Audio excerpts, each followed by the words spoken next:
সুখবর, তীব্র গরমে এবার স্বস্তি মিলবে রোজকার ট্রেনে যাতায়াত করা যাত্রীদের, কারণ খুব শীঘ্রই শুরু হতে চলেছে কলকাতায় এসি লোকাল ট্রেন।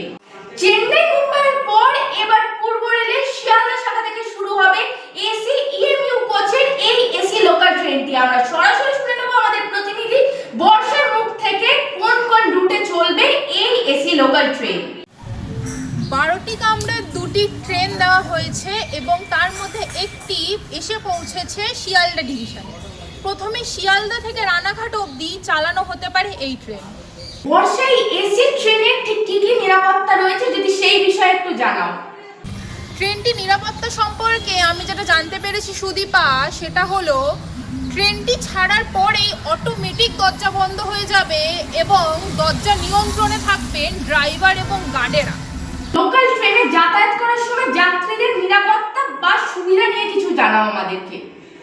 যাত্রী সুবিধার কথা আমি তোমাকে বলি, এখানে বসার জায়গা রয়েছে যাত্রীদের জন্য 1116 খানা। সঙ্গে রয়েছে মালপত্র রাখার জন্য অ্যালুমিনিয়ামের তাক। এই ট্রেনটি পুরোটাই তৈরি স্টেনলেস স্টিল দিয়ে, এটি প্রচণ্ড মজবুত এবং শক্তিশালী।